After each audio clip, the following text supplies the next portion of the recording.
Friends, welcome back again. तो standard 7 mathematics में आज से हम लेसन स्टार्ट कर रहे हैं, दैट इज सिमेट्री। अब symmetry is a very important geometrical concept that is evenly used by artist, architects and in many other fields the concept of symmetry is used. Okay, तो symmetry होता क्या है? ऐसा एक shape which is evenly balanced and are in perfect proportion। अगर कोई shape evenly balance है और परफेक्ट प्रोपोर्शन में है, then we can say that is in symmetrical form। Now see, this is a geometrical figure। If I fold it at the middle, then you will get to see two identical parts in this way। Means when I folded it from the middle, one part coincide with other part. These two parts are identical. Okay, so this line is the line of symmetry। For example, यहाँ पे एक मैंने figure draw की है। अब इस figure को मैं इस तरह से डॉटेड लाइन से अगर डिवाइड करता हूँ टू इक्वल पार्ट्स में, in this way, then we get here two identical parts। और इसको जब मैं इसके ऊपर फोल्ड करूंगा, these two parts will coincide with each other। It means that this line makes two identical parts। That's why this line is called line of symmetry। In the same way, if I show you this type of figure here, then see here, okay, when I fold it at the center in this way, then this part coincide with this part। These two are identical parts and this line is the line of symmetry। जैसे यहाँ पे मैं अगर draw करता हूँ इस तरह से at the center में से, ठीक है, vertically this is symmetrical। So this is the line of symmetry and line of symmetry is shown by dotted lines। उसी तरह से now if I fold it in this way at the center, you will get two identical shapes। Okay, so when I fold it in this way and these two parts coincide with each other, that's why if I draw a line at the center here vertically, then that line is symmetrical line or line of symmetry। So what is line of symmetry? If there is a line about which the figure may be folded so that two parts of figure will coincide, then the line is so formed by folding the figure is called the line of symmetry। तो ये होगी line of symmetry। For example, our two hands, okay, if I join it in this way and if I fold it, then they coincide with each other। Okay, so यहाँ से centre से जो line जाएगी, that is the line of symmetry। Figures may be symmetrical or non-symmetrical। Some figures have one or two line of symmetry and some figures may have more than two line of symmetry। See here on the board I draw some figures। This is rectangle। Rectangle को अगर हम इस तरह से vertically fold कर दे इसको ऐसा, ठीक है, so this is a line of symmetry। वो coincide हो जाती है दोनों पार्ट। हॉरिजेंटली अगर हम इसको इस तरह से फोल्ड करें तो भी वो ऊपर का पार्ट नीचे के पार्ट के साथ कोइंसाइड होता है। So rectangle has two line of symmetry. This is an equilateral triangle. Equilateral triangle में हम क्या करते हैं, वर्टेक्स से अपोजिट साइड का जो मिड पॉइंट है वहां से हम ड्रॉ करते हैं एक लाइन। तो ये जो दोनों पार्ट बनते हैं ये एक दूसरे के ऊपर ऐसे कोइंसाइड हो जाएंगे। उसी तरह से हर एक वर्टेक्स से करते हैं तो हमें we will get more than two line of symmetry। means equilateral triangle has three line of symmetry। उसी तरह से स्क्वायर को देखो, स्क्वायर में हम वर्टिकली लाइन ड्रॉ करके अगर फोल्ड करें तो भी सिमेट्रिकल हो जाता है, मीन्स कोइंसाइड होता है। अगर हम इसको हॉरिजेंटली फोल्ड करें इस तरह से तो भी कोइंसाइड होता है। सो हॉरिजेंटली भी लाइन ऑफ सिमेट्री है। अगर हम इसको डायगोनली इस तरह से फोल्ड करें ऐसा तो कोइंसाइड होता है, means this is also line of symmetry. और फिर इस डायगोनल से अगर हम करते हैं इस तरह से फोल्ड तो भी कोइंसाइड होता है। So square has more than two line of symmetry. We will see all geometrical figures कौन से फिगर्स सिमेट्रिकल है, उनकी लाइन ऑफ सिमेट्री किस तरह से रहती है और कितने लाइन ऑफ सिमेट्री उनको रहते हैं। For example first we take here line, you know that line is extended to both direction. तो लाइन ऑफ सिमेट्री को जो हम परपेंडिकुलर ड्रॉ करते हैं that is the line of symmetry, sorry lines को जो हम परपेंडिकुलर ड्रॉ करते हैं that is the line of symmetry. So this is also line of symmetry क्योंकि ये इस तरह एक्सटेंड होती है। So it means that line has infinite number of line of symmetry, और वो लाइन ऑफ सिमेट्री क्या होती है, उनकी परपेंडिकुलर बाइसेक्टर। ओके, और दूसरी चीज ये है कि line itself is symmetrical. Okay, second है line segment. You know that line segment has a definite length. तो जो लाइन सेगमेंट का जो परपेंडिकुलर बाइसेक्टर होता है that is the line of symmetry of line segment. तो line segment itself is also symmetrical, मतलब यहाँ पे इसको हम इस तरह से फोल्ड करें तो वो कोइंसाइड हो जाएगी। It means that line segment has two line of symmetry and a line has infinite number of line of symmetry. Now we will see line of symmetry of angle and isosceles triangle. एक मैंने यहाँ पे angle draw किया है। अब यहाँ पे देखो कि this is angle bisector, OP is angle bisector of this angle. इसकी वजह से एंगल के दो इक्वल पार्ट हो गए। मीन्स एंगल के लाइन ऑफ सिमेट्री क्या होता है, उस एंगल का जो इंटरनल बाइसेक्टर है that is the line of symmetry of that angle. यानी किसी भी एंगल को only one line of symmetry होती है। नेक्स्ट हम देखते हैं आइसोसेलेस ट्रायंगल में लाइन ऑफ सिमेट्री कैसी होती है और कितने होते हैं। So triangle ABC is an isosceles triangle जिसमें AB और AC दो साइड सेम है।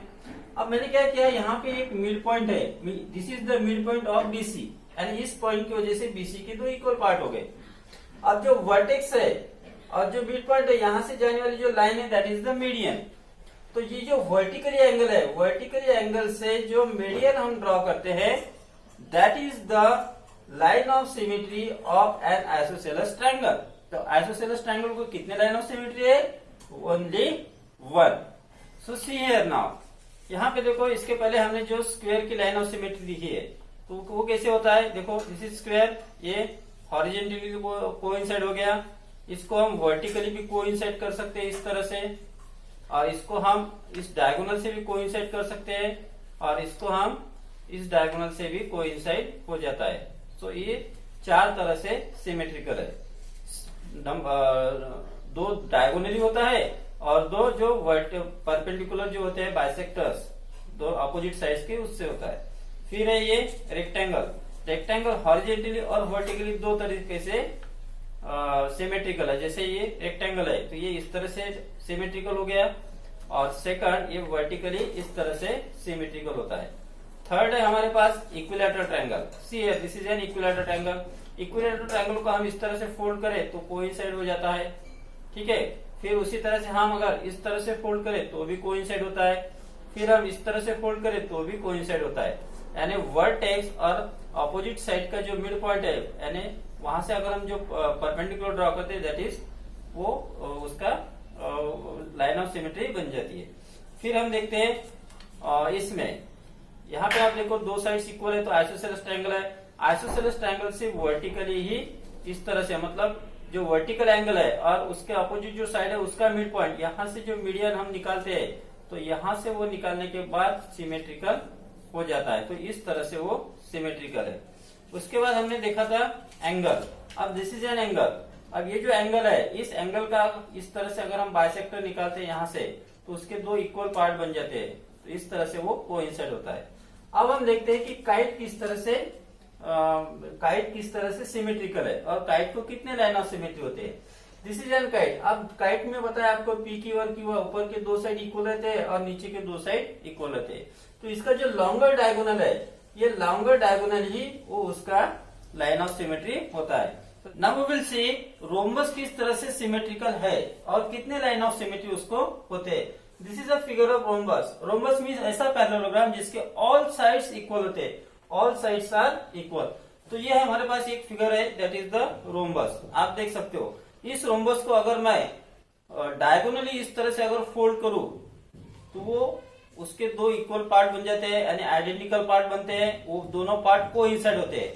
अगर मैं अब इस डायगोनल से इसको इस तरह से इसको अगर मैं फोल्ड करूं तो ये दो पार्ट भी इस तरह से कोइंसाइड हो जाते हैं, आप देख रहे हो।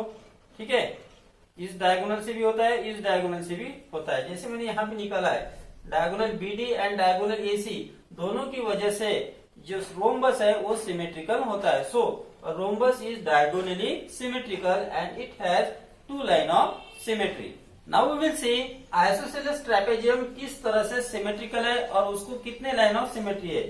सो this is a figure of N isosceles trapezium ABCD। Okay, अब यहाँ पे देखो आइसोसेलेस ट्रेपेजियम मीन्स ऐसा ट्रेपेजियम जिसके one pair of opposite side parallel होते हैं and one pair of opposite side equal होते हैं। So here AD and BC ये अपोजिट साइड्स है और वो इक्वल है। AB and DC these are two opposite sides and they are parallel, so this is an isosceles trapezium। अब ये जो P है is the midpoint of AB and Q is the midpoint of CD, और point Q और P और Q में से जाने वाली एक मैंने डॉटेड लाइन निकाली। अगर मैं इस पार्ट को इसके ऊपर फोल्ड करूं तो वो कोइंसाइड होते हैं। It means that this is symmetrical and isosceles triangle has only isosceles trapezium has only one line of symmetry, and that line of symmetry is line passing through the midpoints of opposite parallel sides। Next is circle। अब this is the center of the circle and this is diagonal, this is also diameter, this is also diameter, this is also diameter and this is also diameter। तो diameter से जब हम उसको fold करते हैं तो circle के जो दो पार्ट्स है वो कोइंसाइड हो जाते हैं। It means that circle is diametrically symmetrical, और सर्कल को इनफाइनाइट नंबर ऑफ डायमीटर्स होते हैं। Means circle is symmetrical along its diameter. It means that a circle has infinite number of line of symmetry. Now we will see semi circle. This is an figure of semi circle. So AB is diameter हो गया and O is the center of this semicircle। तो यहाँ centre में से जाने वाला this is the perpendicular bisector. So ये जो परपेंडिकुलर बाइसेक्टर है इसकी वजह से इस सर्कल के दो आइडेंटिकल पार्ट्स बन गए। इस पार्ट को अगर मैं ऐसा फोल्ड करूं तो they will coincide with each other. It means that this is the line of symmetry. अब ये लाइन ऑफ सिमेट्री क्या होती है? That is the perpendicular bisector of semi circle. Got it? Now we will see regular pentagon। अब regular pentagon means ऐसा pentagon जिसके all sides are equal। So यहाँ पे देखो कि सभी sides equal है। अब regular pentagon में line of symmetry कैसे होते हैं? तो उसके लिए हम क्या करते हैं, जो लाइन्स है उनके सभी के मिड पॉइंट्स लेते हैं। जैसे AB का मिड पॉइंट हो गया E, ठीक है, फिर BC का मिड पॉइंट हो गया F, फिर CD का मिड पॉइंट हो गया G, फिर ED का मिड पॉइंट हो गया H और AE का मिड पॉइंट हो गया I। अब क्या करते हैं, वर्टेक्स से अपोजिट साइड का जो मिड पॉइंट है वहां से जाने वाली एक हम लाइन ड्रॉ करते हैं। सो इस तरह से मैंने यहाँ पे एक लाइन इस तरह से ड्रॉ की। ठीक है, तो अब ये आधा पार्ट और ये आधा, इसको अगर मैं फोल्ड करूं तो वो कोइंसाइड हो जाता है। उसी तरह से अगर आप हर एक वर्टेक्स से उसके अपोजिट साइड के मिड पॉइंट में से लाइन ड्रॉ करते हो, जैसे अब मैंने E से अगर ड्रॉ करना है तो E की अपोजिट साइड है BC, तो E और BC का मिड पॉइंट इनमें से जाने वाली मैं एक इस तरह से लाइन ड्रॉ कर रहा हूं। सो this is the line of symmetry of pentagon, regular pentagon. अब उसी तरह से वर्टेक्स में लेता हूं A की अपोजिट साइड है CD और CD का मिड पॉइंट है G, तो इनमें से जाने वाली एक लाइन अगर मैं इस तरह से ड्रॉ करूं सो ये भी हो गई उसकी लाइन ऑफ सिमेट्री। ओके, अब इसी तरह से रह गया एक पॉइंट वर्टेक्स B की अपोजिट साइड है DE और उसका मिड पॉइंट है H, तो इनमें से जाने वाली अगर मैं ड्रॉ करता हूं इस तरह से, so this will also line of symmetry of this pentagon. तो लाइन ऑफ सिमेट्री पेंटागन में कितने होते हैं? तो टोटल होते हैं 5। और कौन से लाइन ऑफ सिमेट्री होते हैं? So line passing through vertex and mid point of its opposite side. Got it? Now we will see regular hexagon. So this is a figure of regular hexagon. Regular hexagon means ऐसा hexagon जिसके सभी sides same होते हैं। थोड़े दिखते नहीं है लेकिन मान लो कि this is a regular hexagon. अब रेगुलर हेक्सागन के लाइन ऑफ सिमेट्री किस तरह से होते हैं? तो उसके होते हैं टोटल 6 लाइन ऑफ सिमेट्री। तो 3 होते हैं डायगोनली और 3 ऐसे होते हैं जो अपोजिट साइड्स के मिड पॉइंट्स में से जाने वाली जो लाइन होती है that is the line of symmetry. अब देखिए कि डायगोनली कैसे होते हैं। जैसे मैंने एक डायगोनल ये हाल लिया पॉइंट ये वर्टेक्स ए और वर्टेक्स डी, और वर्टेक्स ए और डी में से अगर मैं इस तरह से एक लाइन ड्रॉ करूं सो यहाँ पे हमें ये फिगर सिमेट्रिकल बन जाती है। तो आप इसको इसके ऊपर अगर फोल्ड करोगे तो वो कोइंसाइड हो जाएंगे। अगर आप करेक्ट मेजरमेंट लेके अगर पहले कंस्ट्रक्ट कर लेते हो रेगुलर हेक्सागोन तो आपको वो रिजल्ट मिलेगा। ठीक है। अब दूसरा अगर मैं वर्टेक्स बी और ई से अगर करता हूं, वर्टेक्स बी और वर्टेक्स ई इनमें से जाने वाली जो लाइन है वो हो जाएगी उसकी डायगोनल। तो यहां से अगर मैं इस तरह से ड्रॉ करता हूं सो ये हो गई उसकी लाइन ऑफ सिमेट्री सेकंड। फिर मैं क्या करता हूँ वर्टेक्स सी से जो अपोजिट वर्टेक्स है एफ इनमें से जाने वाली एक इस तरह से लाइन अगर ड्रॉ करता हूं तो ये भी हो जाएगी सिमेट्रिकल। Got it. और ये तीनों यहाँ एक पॉइंट में से जाते हैं। थोड़ा यहाँ पे करेक्ट नहीं हुआ है क्योंकि वो मेजरमेंट मैंने ठीक से नहीं कंस्ट्रक्ट नहीं किया है। आप कंस्ट्रक्ट करोगे आप तो आपको वो रिजल्ट मिल जाएगा। So these are the 3 line of symmetry. ये हो गई डायगोनली। अब डायगोनली के बाद होता है जो ऑपोजिट साइड के मिड पॉइंट्स है उनमें से जाने वाली लाइन सेगमेंट। जैसे ईडी है और ये एबी है, तो ईडी का मिड पॉइंट ये लिया मैंने और एबी का ये वाला। यहां से जाने वाली जो लाइन रहेगी इस तरह से, सो this is the line of symmetry. Okay.